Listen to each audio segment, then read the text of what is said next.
everybody. Shall we do it one more time? I think so. Good morning. Good morning.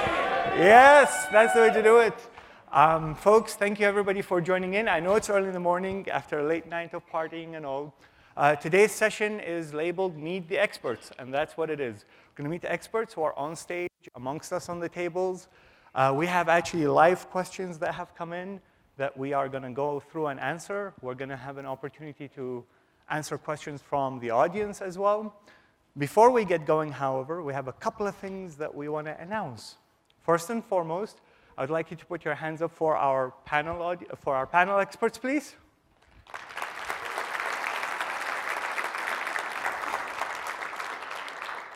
As they answer their questions, they'll introduce themselves and just give a quick preview, but the names are right there. Also, I would like to ask the core team members to please stand up for a moment and just identify yourself. We have, oh, they're all right in the front. So we have Pedro, we have Dimitri, we have David Murphy, and actually, yeah, most of the rest are here. Okay, so we'll also be directing some questions to the core team members. For those who are right in the table with them, feel free to ask as many questions as you want. They're right there with you. And of course, you might have noticed, just for a moment, that there is an empty seat. And you might be feeling sympathy for me and thinking, this is where I get to sit. But the actual truth is no, they keep me standing and hovering over the stage. This seat is actually to announce our latest colleague and team member. And it's not a team member just of Salt, the company, but a team member of all of us. And that is our community manager. We've been on the hunt and search for some time now to actually identify a great colleague who can shepherd this wonderful community of ours. And it is my absolute pleasure to welcome to the stage Cassandra Ferris. Please give our warm welcome.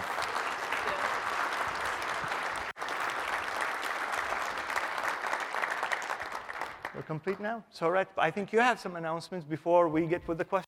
Yeah, we would like to first, before we get started, announce the 2019 awards, essentially. So we've done this will be the third year that we've done awards, recognizing contributions to the SALT community from SALT community members, of course. And so last year, we've had Pablo from SUSE, who is has been a great contributor to the community. The year before that, we had Mirsha Ulinik, who many of you know, as contributing to many of our network automation capabilities. And so without further ado, I'm just going to hand the time over to Cassandra to announce our winners this year. There we go. Ta-da. Hey, everybody. So the SALT contributors of the year, they were not able to be present, but we invited them to join us via Zoom, so they may be watching on the live stream. But our SALT contributors of the year are Alberto Planas and Matt Phillips. Congratulations to both of them.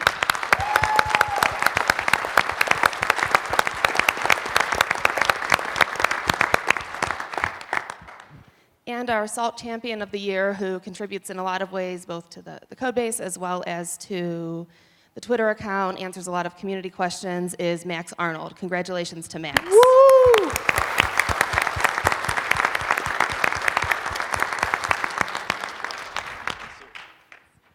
If they're online, we're live streaming this session through Zoom. And just so everybody knows, we've recently launched community.saltstack.com as a subdomain. And every month, a lot of these folks are participating in our monthly SALT office hours virtual user group meeting, essentially. And so we've published this session to community.saltstack.com. We have people joining us from everywhere. I mean, I know Max is in Russia, for example, and he's online. And so we do have awards that we'll be sending to the winners this year. But yeah, thanks, Cassandra. Thanks for the announcement. Thanks, everyone, for being here. Thank you so much. Yep. Thank you. Appreciate it. One more mic. All right, so Rhett mentioned this. If you're wondering why we have a little laptop in here, we're actually streaming this live. We have several community members who have dialed in who couldn't be here on stage. And in fact, I think one or two of our captains who were not here are actually also online. So let's, I don't know, Rhett, if you want to just double check that Mircea is with us. So our first sets of questions, we're going to do a couple from the ones that have been sent in, and then we'll open it up for the audience. If you are ready to ask a question, please make your way up to the microphone here and just go ahead and answer your question. Ask your question and we'll answer it. Our first question actually is something that goes right into the details of our release plan, and it came from one of our community members online. The question was related to Tornado. Tornado is one of the significant changes we're doing within the Salt code base. And the question goes, have we determined what our plan for Tornado is? And is that confirmed in the next release? Diwaz, do you want to take that one? So yes, we have confirmed the plan, and actually most of the work is done. There is a pull request open right now with a work in progress. It's Tornado 5 is the title. And there's just a few failing tests that we need to resolve. So we'll be working through those for in the next month, and it is confirmed for the next release, assuming that we get all the tests passing. Yeah, thank you, Diwaz. Our next question came, which is, what can we do to improve the time it takes for salt.apply? Why is the time shown often far below the real time? So again, for those who have been using Salt, there's been some questions coming in around that particular aspect. Tom, do you want to tackle this one? Yeah, I can take this one. So there are a lot of things that can slow down a state.apply. And it's not limited to some of the classics, which is to make sure that your pillar is a little more refined. Some other things that can slow down a state.apply is if you're doing some heavy network usage. One of the most common things that I see on really slow state runs is that somebody is downloading a large file, and they typically don't realize that, hey, I've run a state run on 20,000 systems, and they're all downloading a 500 megabyte file from a single source. So there are a lot of things that you can do to take a closer look at what's going on inside of those state runs. The other question, part of that question was, why is it that the time that we see on the stats for the state run is lower than the actual state run? So the time that you see at the summary that comes in the return is adding up the time differences between each state execution. And so if it takes longer for the state run to actually return, it might be that your master's a little overloaded and just a little behind. It might be that the machine itself took a little longer to pick up the state run. This is a pretty common situation if you've got a machine that's already pegged at 100% utilization. So there are quite a few nuanced things that we can look into, and that's a common thing that our professional services team ends up looking at, is how to get state runs to go a lot faster. We've got a lot of stories about getting those state runs from 30 minutes down to 3 minutes. So yeah, there's a lot that you could do there. Thank you, Tom. I should warn everybody, the questions have not been filtered, unedited, so some of these will get detailed, some will be high level, and some will get really heated in their description, which we love. That's a great way to start your morning. So our next question actually came in different varieties and flavors. I think this question was asked maybe 4 or 5 times in different ways. So we're going to double check. Mersha, can you hear us? Can he hear us? Oh, you don't? Okay, so Wayne, I think we'll get this one to you, which is, what is the networking work group working on, and what are the priorities? Yeah, so the networking work group, we are working on a variety of things, but getting a good focus and some of the feedback from the community. That's one of the things that we're looking for right now, is what are your top priorities? What issues do you face when dealing with your networking devices? One of the things that we've been working on recently, that David Murphy has been doing a lot of great work on, is getting native minions working on network devices. So that's something that's should be coming soon and is really exciting. Thank you. In fact, David, do you want to comment? Because the next question is a follow-on that says, we heard Arista being announced yesterday. Are there plans to support other providers? Supporting the other main providers of router networking switches. We've been working with Cisco, we're working with Juniper. Arista was announced yesterday. There are plans for Palo Alto, and there was one other company that escapes me at the moment. You may recall, Array? was Oh, it? Oh, yes, Array Networks Array actually Networks has been raised, yes. is the next one.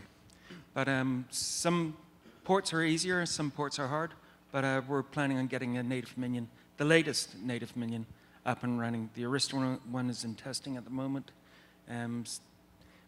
The Cisco one is, they're developing it after we had on-site meetings and stuff and going through and building it. So there's always a few bugs and caveats depending on what the testing finds, but we're planning on having all the major vendors up and running with native minions. Thank you, David. So I think Arista, obviously, warm thank you to the team. They've been collaborating closely with us. And obviously, at the stage we announced those plans, and more we'll hear around the results of the testings and performance benchmarks that David talked about. Cisco were here in Salt Lake City, I think, about 2 weeks ago or so with their engineers also working on this. So again, a heartfelt thank you to that group of folks for coming in with us, and of course to Juniper, who've been working. Palo Alto, I think we're just starting, and Array Networks will be next. So if you are interested, to Wayne's point, the networking group has been, and will always be one of the core groups that needs a lot of your input and feedback, so please go ahead and contribute that. So our next question is one that, if you follow the Slack channels of the community, is on the high temperature levels, generates a lot of passion, And so nothing better than, maybe some of our Iberian colleagues, with the warm blood and everything from Spain and Portugal to answer it with passion. And the question is, what efforts are being made to ease testing of new PRs? Yeah, so as we know, there have been changes on the strategy of merging PRs now on this new master branch. Yeah, there are also plans to switch to PyTest at some point for testing. And maybe Pedro from the SaltStack core team can also explain a bit what are the plans there. So if you've been involved for more than 6 months, you probably noticed that we have suffered from some instability, like one of the test runs would pass and the next one would fail. That was due to things that we weren't controlling. Because every time we spun a VM, we got the latest packages, and we were also installing the latest Python packages. So we were basically testing against moving target. And so we set out to at least stabilize that target. We are now using golden images, so we always test against the exact same machine. We also locked the Python dependencies that we use for testing. That also stops from being surprised about a new release from one of the packages. So we basically locked down the machine that we used to test. That provided us with some stability, and we are now certain that if a test failed, it's because there's a problem with the test or with the code. So that far we've done, at least so far. We are also moving to PyTest, which will actually allow us to test better. And for those who don't like testing, I was one of those. I hated testing. It makes it more fun. So there's at least that. This is still a work in progress. It's hard. Salt is really, really big. And so, unfortunately, it takes longer than everyone would like, including ourselves. But yeah, we are moving forward to a more stable approach to testing Salt. And we are trying to make it easier to approach testing in Salt and to testing code outside of Salt. Like if a company has its own custom modules, we are trying to make it simpler for that company to test their own modules and in a simple way, because right now it's hard, to say the least. Thank you very much, Pablo and Pedro. And for those who are not aware, there was a SEP change that went in that essentially started to require us to get test passing before we merge PRs, and that's the balance you would work with as a community. As you mature and there are more and more dependencies on the platform, you want to ensure that you try to build in a lot of the quality as upfront as possible. So it's a balancing act. Some ways it slows down PR merging, and in other ways it improves quality. And the testing work group, led by Pablo and many contributors with Pedro, et cetera, would again welcome your participation, your input, and your feedback on that. We're going to take one more question from the questions that had come in through our community channels, and then we're going to actually open up for 2 or 3 from the audience. So if you would like to ask a question, either put your hands up, please, and we'll get a microphone to you, or please, feel forward to come to the microphone in here. The next question is probably one which is live, from the moment. It hasn't been even 24 hours or thereabout, and it's exciting that people are asking, which is, what is item? I didn't fully understand. Will it replace Salt Cloud? Tom. Okay. Wow, already some chuckles. So item is the, sorry, I'm just debating a good way to open that. I've actually been debating a lot on a good way of just explaining tersely what it is. The best way to think about item is as a programming language, that it is just the language component of salt states, and that as a language it's more flexible and portable and extensible than being embedded directly inside of Salt. And so item is, some of it is copied from the Salt state system, and a sizable part of it is actually me rewriting large components of the state system to be standalone and to solve some specific use cases and to make the most of things like Python 3 and async IO. So since item is just an idempotent, imperatively evaluated, declarative programming language, really anything under that spectrum can be added to it. Now, I did this with item a while back, just creating it, mostly initially as an experiment, which is, I do that a lot. I'll experiment with some code, and then somebody tells me they really want to use that, and then it's not fun anymore. But I presented item to the Cloud Working Group about 5 weeks ago and asked, do you think that this is worth pursuing? Do you think it would make sense? Because one of the goals of the Salt Cloud Working Group has been to get Salt Cloud out of the Salt code base so it can be more of a standalone tool, so that as a standalone tool, it can be better utilized in its own right and released in its own right. And so my proposal to them was, hey, let's look at porting the Salt Cloud support over to item so that we can address this problem in a more modern way through the expression of, through a more pure linguistic expression. And I received initial support from the Cloud Working Group, and including Nick here, who's already done a lot of that work and a lot of that help. Do we know? We have not yet determined whether or not the direct utilization of items should completely supersede Salt Cloud. I would say that we are in the late experiment phases. We still need to see what it looks like when we get more moved over to it. I would like to see it replace Salt Cloud, but again, I don't think we're quite ready for a hard announcement there. That's great. In fact, the follow-on to that, Nick, is probably to yourself, which is, can you tell us more about the Cloud Working Group, given that we've just established item is complementary, but not necessarily, of course, an immediate replacement, if you like. Yeah, definitely. So as part of the Cloud Working Group, we're still continuing to maintain the Salt Cloud code base, all of the cloud drivers that go along with that, as well as PRs that are out there against the existing code base.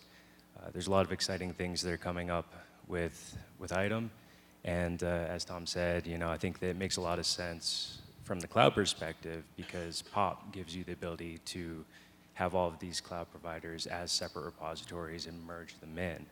And then item gives you the opportunity to then idempotently create these objects inside of your cloud provider. So right now our working group is covering a large array of tasks. But I think that there's a lot of good work going on both in the existing code base and against the future stuff.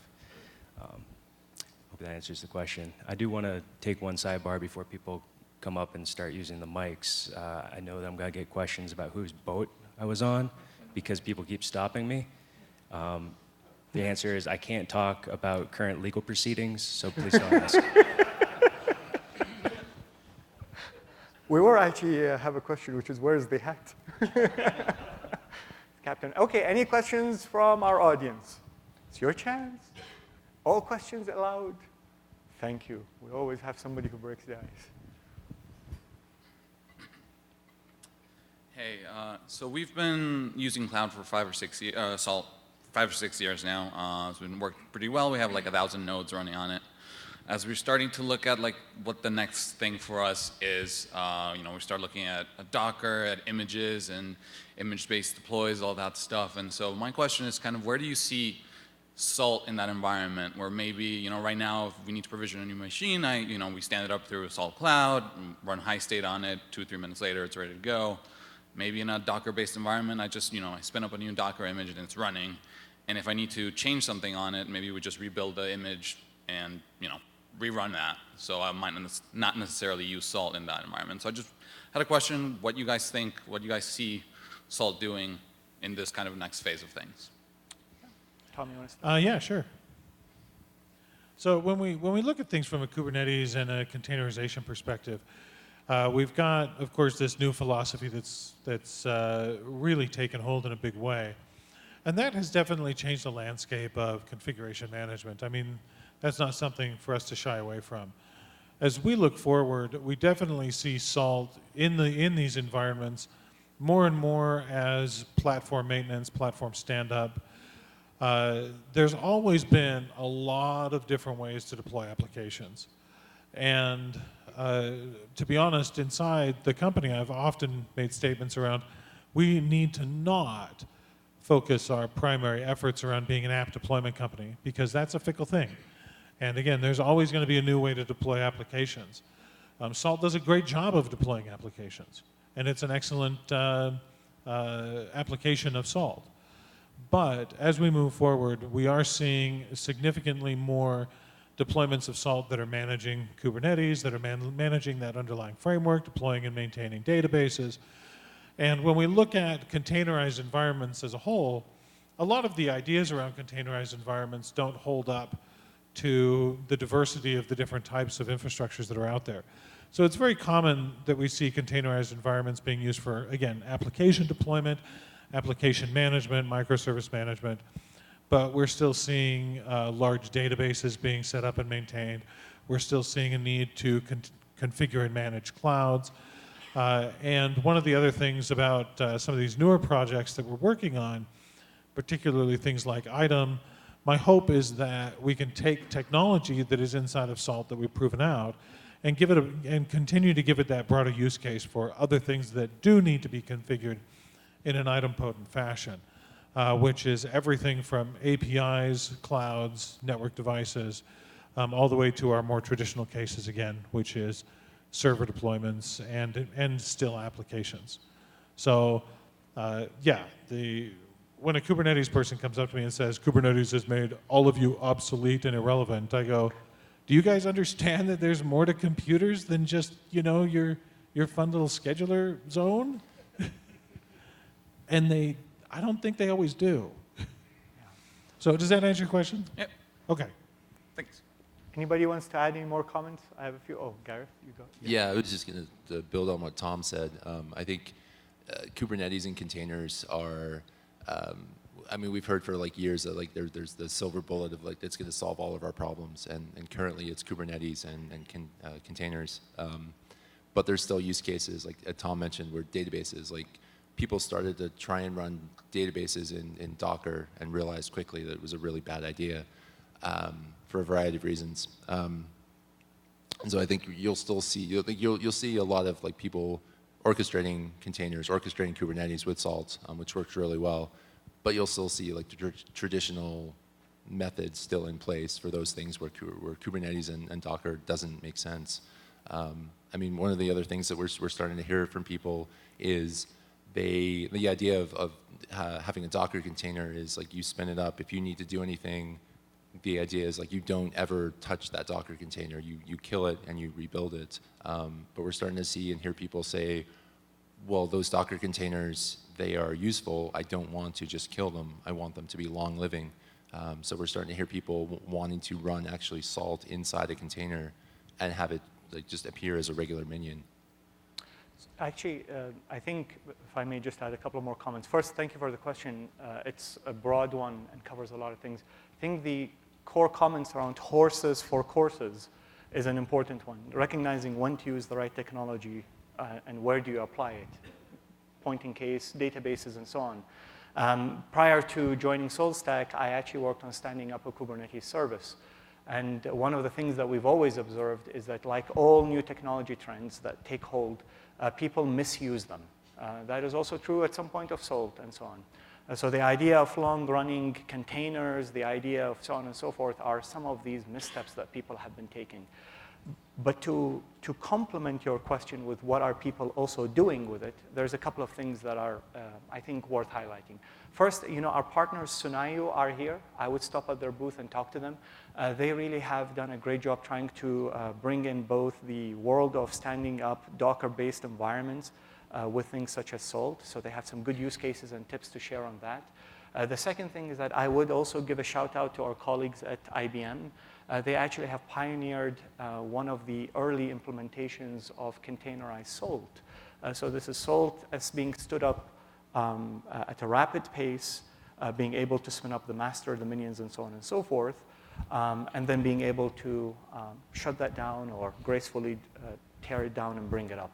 And that's, of course, reality of a cloud environment. It stretched Salt in many ways. It taught us a lot of things. It allowed us to improve, and that's part and parcel of how Salt will extend itself. Last thing I will add, which is perhaps something that we might be talking about at next year's SaltConf, and Tom and I are yet to talk through this, so if he throws the mic on my head, you'll know why. But part and parcel of the role that Salt plays is, of course, this whole world of infrastructure as code and being able to apply configuration and all of these areas into the world of DevOps.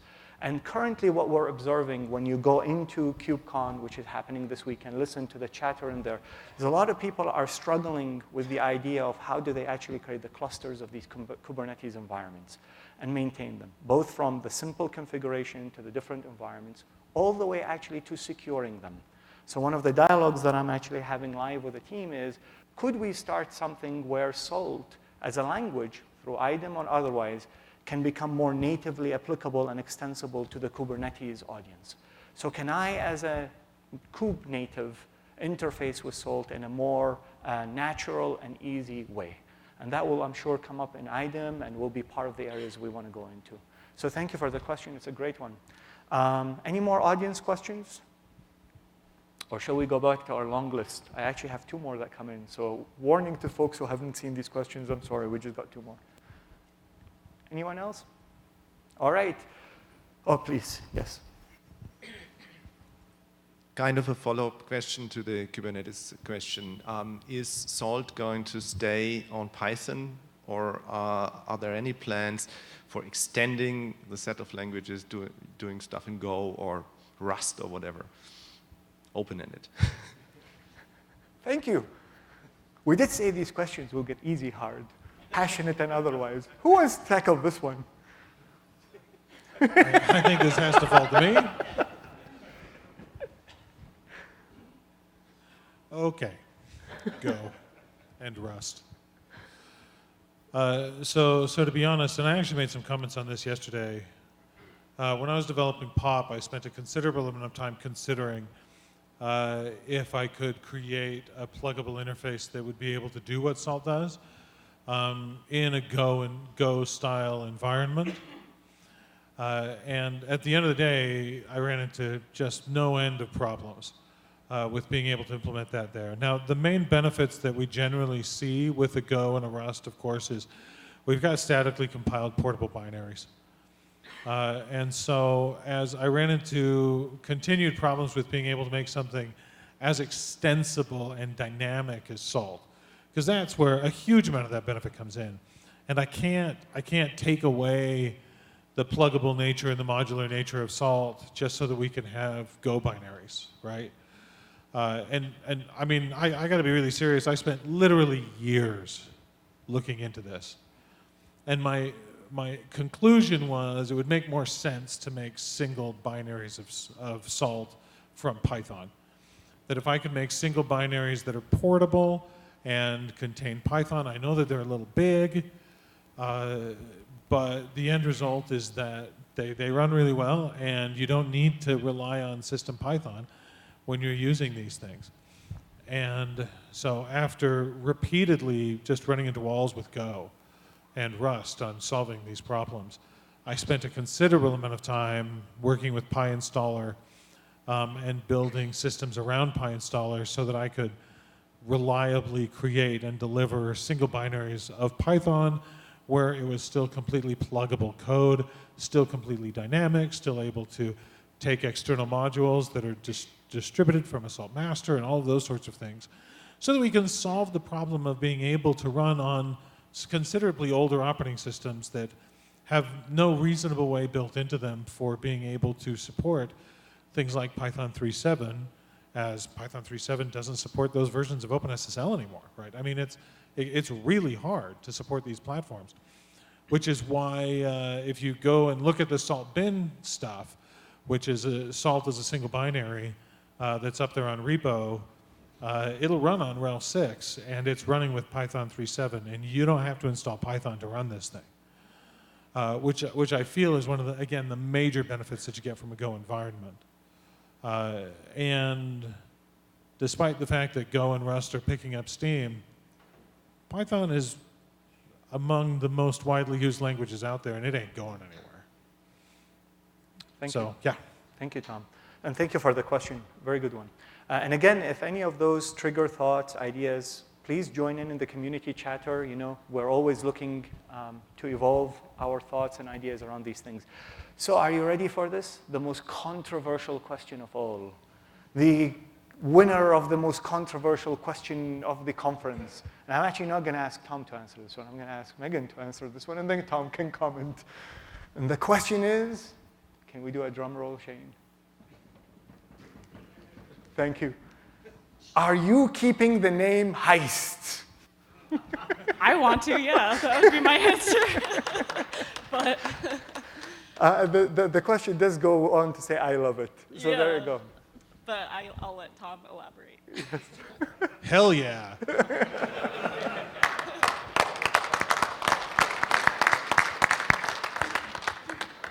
I have to say, every meeting I had started with, how do you expect me to go somewhere and say, I'm buying a Heist? Okay, so the next question, this actually came in, so I'm going to ask maybe Gareth and Diwas to give us a quick view on this. And the question actually that just came in, because there's 3 of them, so I thought let's address it now before we run out of time. The gist of it says, we've been using Salt for some time, etc. We are in an ongoing journey to grow the use. We are now standardizing on pillars and grains. It seems like there are a lot of misguided steps around the use of pillars and grains. Can you talk a little bit about best practices when it comes to pillars?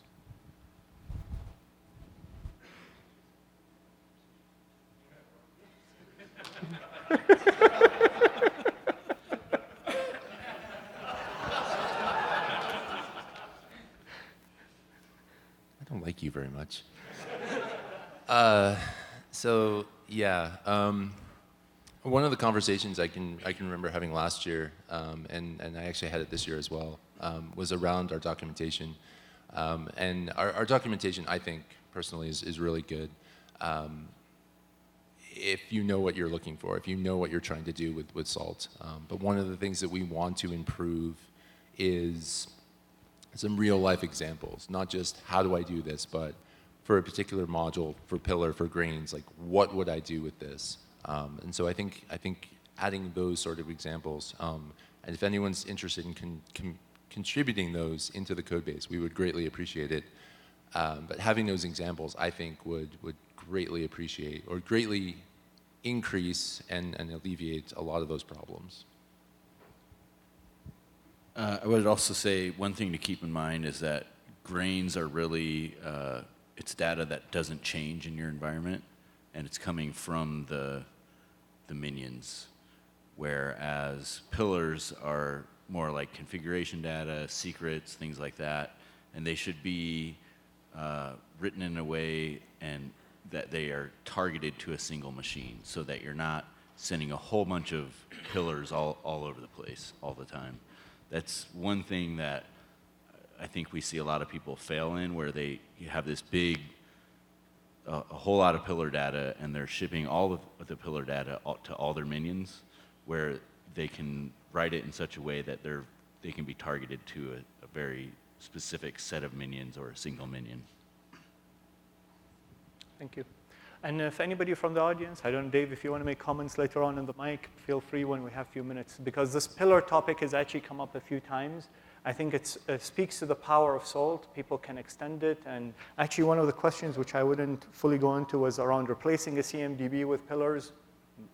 No, not a good idea just yet. You can, of course, improve your CMDB with the use of pillars and discovery and so on and so forth. So I think we're going to go ahead and perhaps run a community topic on this, around best practices, guides, what's the good use of pillars, and how should you do that. But Gareth, I think you have some more to add. I had just one more comment. I looked at the schedule, and someone's giving a pillar talk after this. So, very smart person. Thank you. Yes. Please note he refused to answer the question. So ask more questions there. All right. Next question, actually, probably goes to Cassandra, which is, what are the plans to upgrade our community management? ...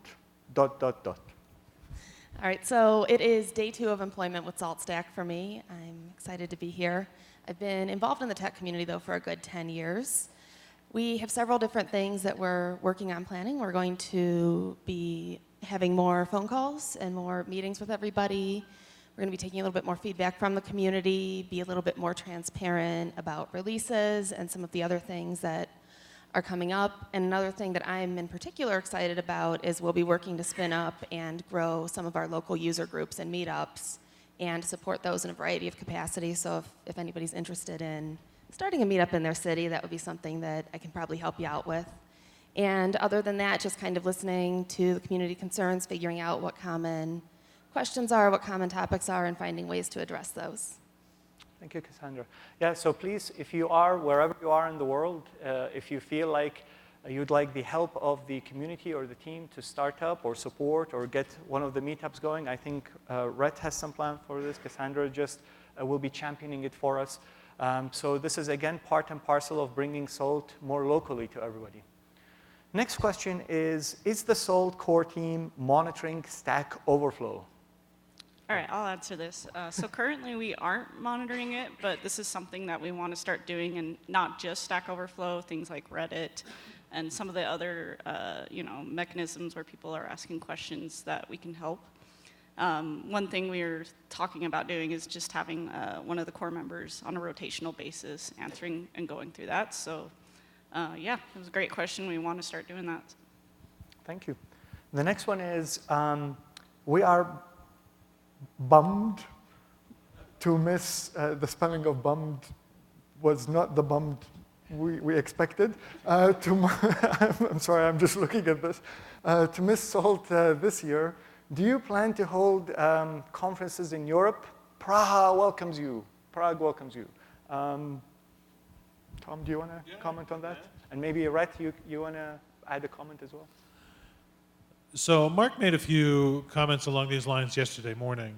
We are looking at changing the format of SaltConf and how we're doing conferences next year.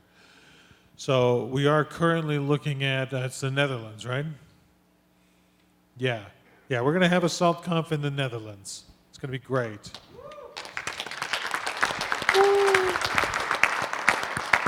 Do we have a date yet, or is it still just spring? Come to the keynote this afternoon, we'll announce details. Okay. So even I don't know. You have to come to the keynote, because they know that I would just spill it to you guys, because that's how I operate. So keynote is the details? That's right? Okay. But yeah, so we're going to be splitting SaltConf into a SaltConf Europe and a SaltConf US. So the SaltConf US next year will probably be a little smaller because we're not going to draw in our European friends. But we're also going to be looking at making it even more community focused. And so I'm really excited about that shift. And we're also going to be announcing later today some more details around that, as well as something new that we're doing, which is SecOps Days.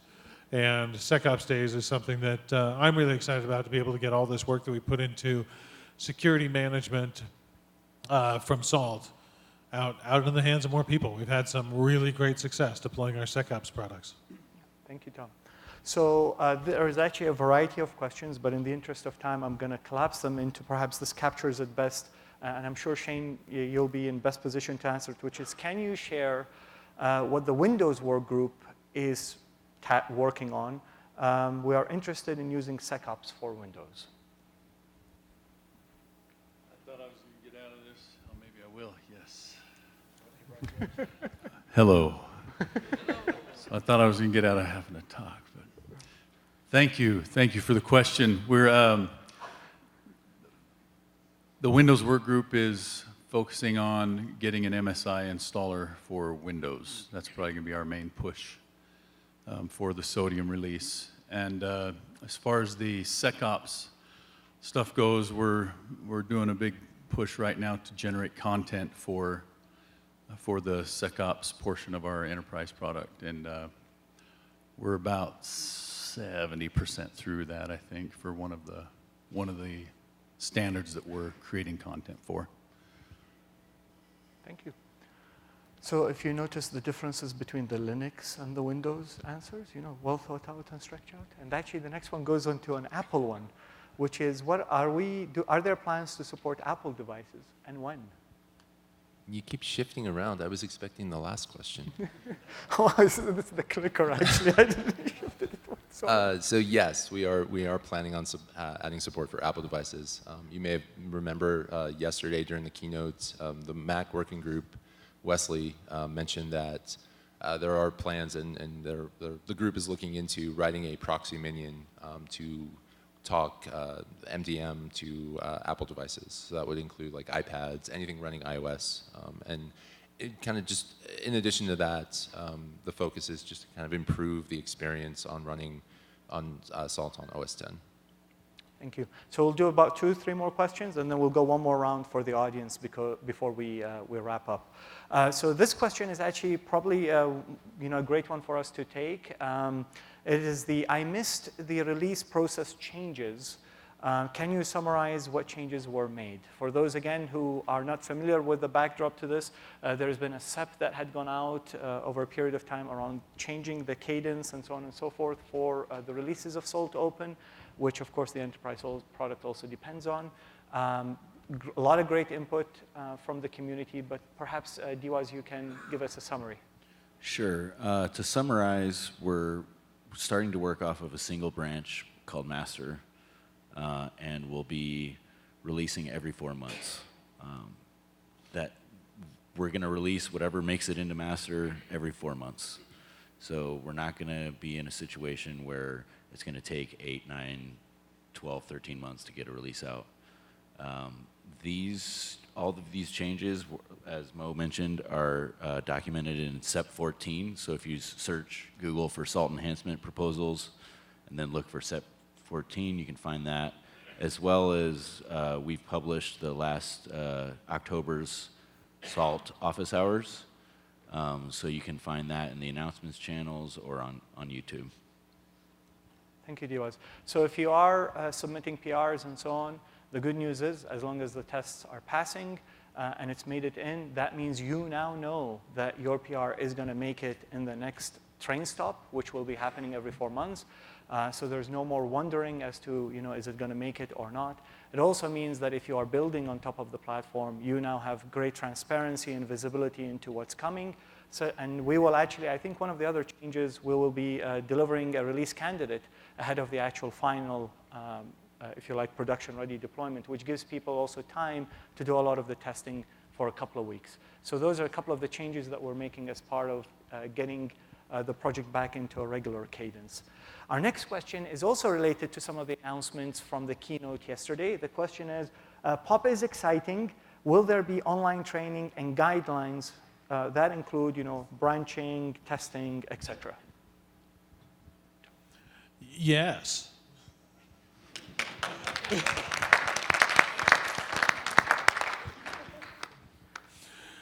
Okay, so if you look at POP's documentation right now, I tried to get some good quick start documentation in there so that people can start using POP. I tried to get some documentation explaining some of the core tenets of POP up there. So I mean, all that is on Read the Docs. I do not yet have documentation on how to write tests for POP projects or POP itself. I do not yet have documentation up there for what branching and release looks like.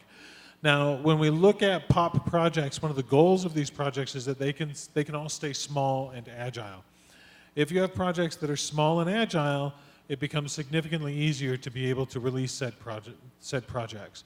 So that if we have a release and there's a showstopper bug, if your test suite takes 2 seconds to run, it's not hard to get a fix in there. And that's where a lot of our challenges with Salt come from, is just the sucker's big. But again, the goal with POP is that no POP project should really ever have a test suite that isn't taking more than just a few minutes. And even then, I'm assuming that would be like a cloud system where, yeah, I gotta wait for a cloud so I can test these things. So yeah, I mean, POP's test suite right now has really good code coverage. It's, I haven't run CodeCov, but my spitball is somewhere around 90%. There's a few areas I gotta get a little more coverage in. Welcome to writing tests. But it runs in 2 seconds. And so when we look at things from branching strategies, I can just run tests and cut a release. And so I don't need to worry about these to the same level as I have in the past. So for instance, even after the introduction of POP and Heist and these things, you've all hopped on these, which is amazing and fantastic, and it helps development so much. And you've found a bunch of bugs. And we'll be able to crank a bunch of bugs out in POP and Heist and Item and these things and cut a release in, I don't know, like a week. That's the joy of small projects. And so, yeah, I mean, that's the answer there. I'm working on the docs, and when they're small, they're agile.